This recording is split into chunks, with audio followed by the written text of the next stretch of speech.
Hello दोस्तों, PCS की दुनिया में आप सभी का स्वागत है। उम्मीद करते हैं आप लोग अच्छे होंगे। आप लोगों की पढ़ाई बहुत अच्छी चल रही होगी। समस्त तैयारी करने वाले छात्रों का मेरा नमस्कार है। आज हम लोग करंट का अगला कड़ी अप्रैल का current affair, specially Bihar current affair को करेंगे और आपकी जो पढ़ाई अच्छी चल रही है उसको थोड़ा सा और आसान कर देंगे ताकि आप और अच्छे से पढ़ सकें और पीटी में मैक्सिमम स्कोर गेन कर मेंस के लिए क्वालिफाई हो सके। तो मेरा आज का जो पहला क्वेश्चन है वो है अंतर्राष्ट्रीय खरीद बिक्री सम्मेलन का आयोजन कहाँ किया गया। तो इसमें से 2-3 क्वेश्चन पूछ सकता है। आयोजन कहाँ किया गया? पटना में। आयोजनकर्ता कौन थे? तो ये है खाद्य एवं प्रसंस्करण मंत्रालय और एपीडा। तो एपीडा का फुल फॉर्म आप लोग देख लीजिए, ये होता है कृषि एवं प्रसंस्कृत खाद्य उत्पाद निर्यात विकास प्राधिकरण। इसका जो ये जो एपीडा होता है उसका मुख्य उद्देश्य होता है जो भी फल और सब्जियां होती हैं ताज़ा, उसके निर्यात को बढ़ावा देना। इसी में एक नया जो लॉन्च किया गया ट्रेसनेट 2.0। जितने भी ऑर्गेनिक प्रोडक्ट हैं, स्पेशली एग्रीकल्चर प्रोडक्ट जिनको जीआई टैग मिला है, जैसे जर्दालू आम, लीची, इनको क्या करना है, उनकी उपज को और विश्वसनीयता प्रदान करना है ताकि मैक्सिमम इसका निर्यात हो सके। चलिए अगला क्वेश्चन है, नालंदा विश्वविद्यालय के वीसी कौन बने हैं? तो ये सचिन चतुर्वेदी बने हैं। अगला क्वेश्चन है, अमृत भारत योजना के तहत 2 रेलवे को पुनर्जीवित किया जा रहा है या पुनर्विकसित किया जा रहा है, तो वो रेलवे स्टेशन कौन है? तो एक है थावे, दूसरा है पीरपैंती। अगला क्वेश्चन, बौद्ध ध्यान केंद्र जो स्वदेश दर्शन योजना के तहत गठित किया जाएगा। अब ध्यान दीजिएगा, बौद्ध ध्यान केंद्र एक कहाँ स्थापित किया जाएगा? बोध गया में। किस योजना के तहत? स्वदेश दर्शन 2.0। ये किस मंत्रालय का योजना है? पर्यटन मंत्रालय का। तो इसमें 3 क्वेश्चन बन सकता है। कहाँ स्थापित किया जा रहा है? बोध गया में। किस योजना के तहत? स्वदेश दर्शन योजना के तहत। किस मंत्रालय? पर्यटन मंत्रालय। अब यहाँ देखिए कि ये जो है आपको बहुत सारे ऐसे प्रोडक्ट हैं जिनको जीआई टैग मिला है। इससे हर बार क्वेश्चन रहता है। अभी एक्चुअली चर्चा इसलिए है क्योंकि नाबार्ड के द्वारा जो चिड़िया पेंटिंग है और सोनाचूर चावल को जीआई टैग दिलाने के लिए प्रयास किए जा रहे हैं। तो आप लोग बताइएगा जीआई टैग किसको दिया जाता है, कितने वर्ष के लिए? तो जो जीआई टैग दिया जाता है वो उद्योग एवं वाणिज्य मंत्रालय के अंतर्गत एक संस्था आता है जिसको कहते हैं DIPP, उसके द्वारा दिया जाता है। चिड़िया पेंटिंग कहाँ की है? भोजपुर की। तो हो सकता है एग्जाम में आपको मिलान करने के लिए दे दे, जैसे 70वीं में देखेंगे पूछा था मंजूषा पेंटिंग, तो वैसे ही पूछ देगा पिड़िया पेंटिंग कहाँ का है, तो ये भोजपुर का है। और सोनाचूर चावल कहाँ का है? बक्सर और कैमूर का है। अब देखिए ये जीआई टैग जो है वो 2 तरह के प्रोडक्ट को दिया जाता है। एक जो है हस्तशिल्प और दूसरा जो है एग्रीकल्चर प्रोडक्ट।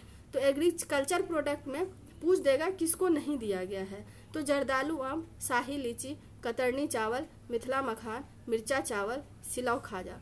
और जो हस्तशिल्प है उसमें आ जाता है एप्लिक, उसका सिक्की घास, भागलपुर, सुजनी एम्ब्रॉयडरी। ये इस बार बहुत चर्चा में था और 68 में पूछा भी था। मंजूषा पेंटिंग पिछले बार पूछ दिया है। पटना हाई कोर्ट के जो मुख्य न्यायाधीश बने हैं वो कौन बने हैं? विपुल M पंचोली। ये इसका किसके द्वारा नियुक्त किया जाता है? कॉलेजियम सिस्टम भी हम लोग पढ़ेंगे। इंडोर शूटिंग रेंज कहाँ पे इसको किया गया है? नालंदा में। अब ये जो अगला क्वेश्चन है वो समझिए बहुत इंपॉर्टेंट है, इसको आप लोग मेंस में भी लिख सकते हैं। आपदा प्रबंधन रोड मैप, ये बिहार सरकार के द्वारा जो आपदा प्रबंधन के लिए एक रोड मैप बनाया गया है। ये कब से कब, ये पहला जो रोड मैप बनाया गया था 2015 में, अब कब से कब तक है? 2025 से 30। तो ये क्वेश्चन पूछ सकता है कि आपदा प्रबंधन रोड मैप जो है उसका कार्यकाल कितना है? तो 5 वर्ष के लिए। कब से कब तक? 25 से 30। इसमें क्या यूनिक है? तो इसमें यूनिक है कि इसमें जितने भी औद्योगिक 4.0 में अंतर्गत जो न्यू टेक्नोलॉजी आते हैं उसको इसमें इन्वॉल्व किया है, जैसे artificial intelligence, machine learning, augmented reality, early warning system भी इसके तहत स्थापित किया जाएगा ताकि कोई भी मौसम से संबंधित तुरंत जानकारी जनता के पास पहुंच सके। ये भी बहुत इंपॉर्टेंट है, इसको आप लोग मेंस में भी लिख सकते हैं। उद्योग को बढ़ावा कैसे दिया जा सकता है, सरकार ने क्या प्रयास किया है। बिहार निर्यात प्रोत्साहन नीति 2024, तो इसमें नाम में ही देखिए निर्यात प्रोत्साहन। निर्यात को क्या करना है, प्रोत्साहित करना है। स्पेशली वही जो जीआई टैग प्राप्त जो प्रोडक्ट हैं, एग्रीकल्चर प्रोडक्ट और हस्तशिल्प प्रोडक्ट, ताकि एग्रीकल्चर को भी बढ़ावा मिले और एमएसएमई सेक्टर को भी बढ़ावा मिले। अगर बिहार का निर्यात में देखेंगे तो इसमें मात्र 0.25%, पूरे देश में जितना निर्यात होता है उसमें बिहार का योगदान मात्र 0.2% है। मतलब कहने का हम लोग जो है ना उपभोक्ता राज्य हैं, तो हम क्या बनना चाहते हैं, हम निर्यातक राज्य बनना चाहते हैं। हम मैन्युफैक्चरिंग या प्रोडक्शन को बढ़ावा देना चाहते हैं उसके माध्यम से निर्यात को, ताकि किसान को उसके आय का बेहतर वो मिल सके। और बिहार में जो रोजगार को लेके समस्याएं हैं, तो जो हस्तशिल्प उद्योग में अगर कोई कामगार कार्य करना चाहे तो उसमें वो रोजगार कर सके। तो ये हम पीछे बता ही दिए हैं उनको किसको जीआई टैग मिला है। अब निर्यात केंद्र का, अब ये मेंस के लिए हो जाता है जिसको हम लोग बाद में करेंगे।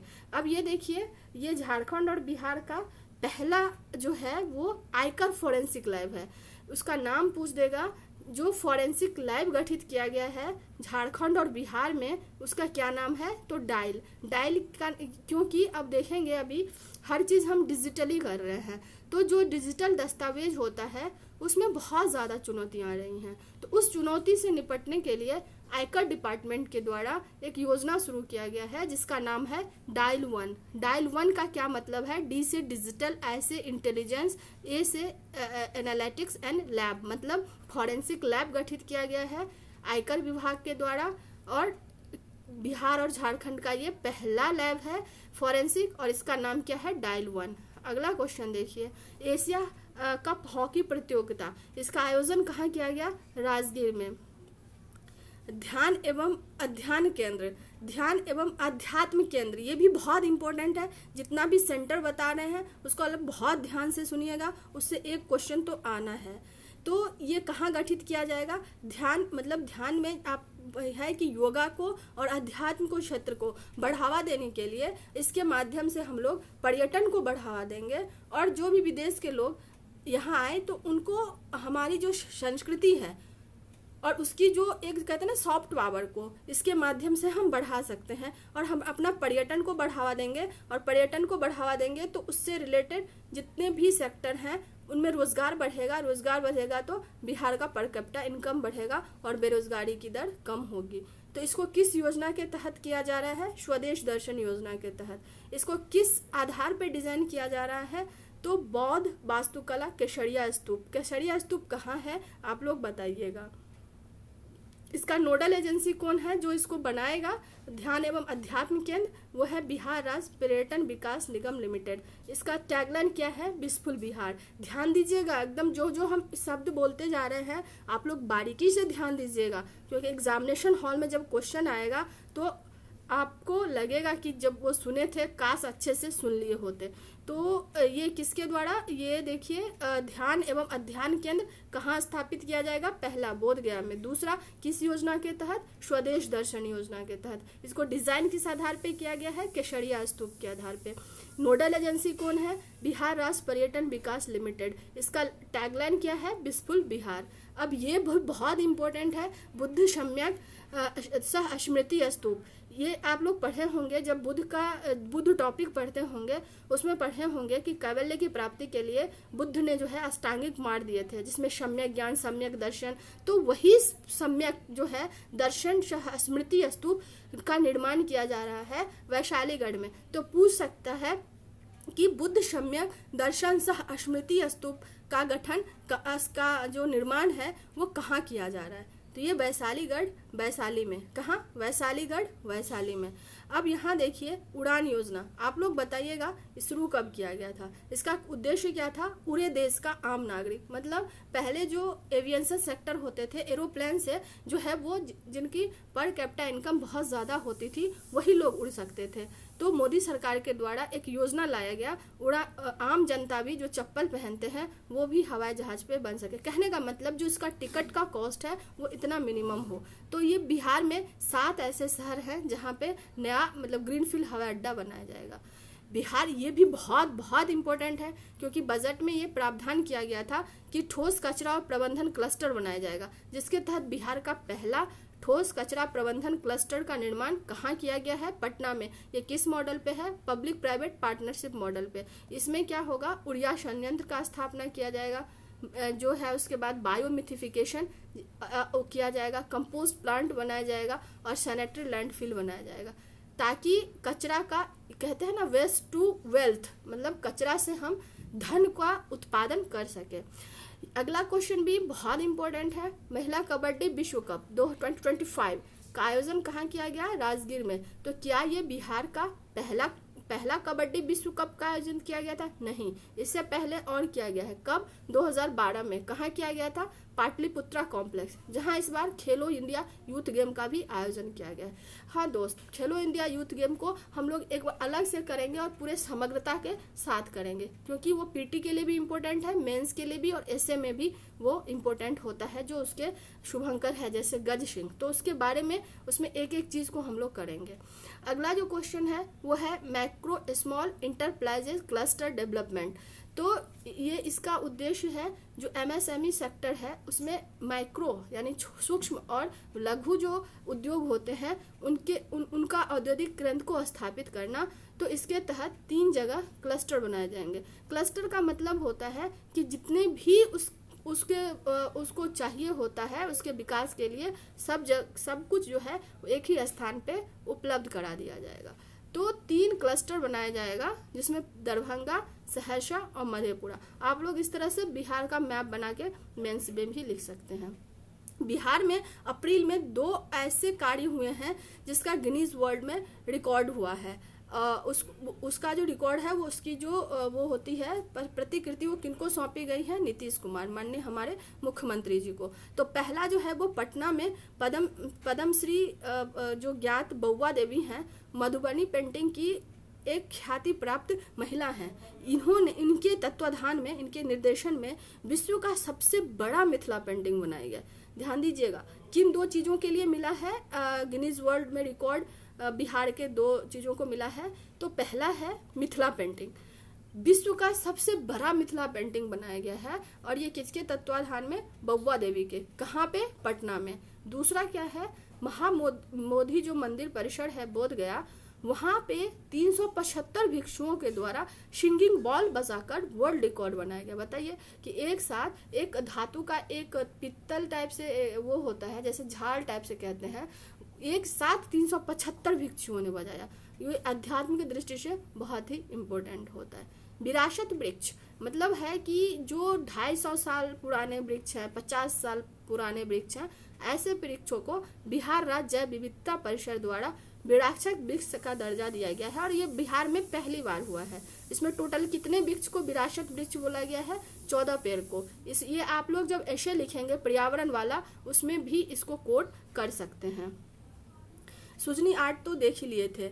अब ये देखिए बहुत इंपॉर्टेंट है, शायद हम इसको कल करें, ठीक है। बुद्ध भूमि स्पर्श बिहार के पत्थर कहाँ? समेकित और टाउनशिप, ये कितने जिलों में किया गया है? 12 जिलों में। फार्मास्यूटिकल पार्क कहाँ स्थापित किया जाएगा? ये है अमनौर सारण में। कहाँ किया जाएगा? फार्मास्यूटिकल पार्क अमनौर सारण में। और ये एक इम्पोर्टेंट हो जाता है, अभी आप देखे होंगे मोदी जी बिहार आए थे अप्रैल में पंचायती राज दिवस पर, तो वहाँ उन्होंने पंचायती राज के 9 मुखिया को सम्मानित किया था, जिसमें पर्यावरण आत्मनिर्भर क्षमतावर्धन पुरस्कार। इसमें बिहार के जो है वो समस्तीपुर की रोसड़ा ब्लॉक की प्रेमा देवी को पर्यावरण श्रेणी में 3rd पुरस्कार मिला। तो ये पूछ सकता है पर्यावरण क्षेत्र में किनको पुरस्कार मिला? तो वो प्रेमा देवी हैं। कहाँ की वो पंचायत की प्रतिनिधित्व है? रोसड़ा ब्लॉक के मोतीपुर पंचायत की। कैमा पुरस्कार मिला? 3rd पुरस्कार मिला। तो ये ध्यान दीजिएगा आप लोग, ठीक है। तो आज के लिए बस इतना ही। उम्मीद करते हैं आपको ये सीरीज अच्छा लग रहा होगा। हम दोस्त जितना भी क्वेश्चन को डिस्कस कर रहे हैं वहाँ उसको आप लोग बहुत ध्यान से सुनिए, एक कॉपी पे लिखते चलिए, ताकि 1-2 पेज का आपको नोट्स रहे, जो एग्जाम टाइम पे आपको रिविजन करने के लिए बहुत आसान हो सके और आप मैक्सिमम जो है वो स्कोर कर सके इफिशियंसी के साथ, क्योंकि यहाँ नेगेटिव मार्किंग भी है। उम्मीद करते हैं आपको अच्छा लगा होगा। प्लीज़ अच्छा लगा हो तो मेरे चैनल को लाइक करिए, सब्सक्राइब करिए। दोस्तों में शेयर करिए ताकि इसका लाभ मैक्सिमम लोगों को मिल सके। आज के लिए भी इतना ही। मेरी अनंत शुभकामनाएं आप लोगों के साथ है। तो थैंक यू सो मच।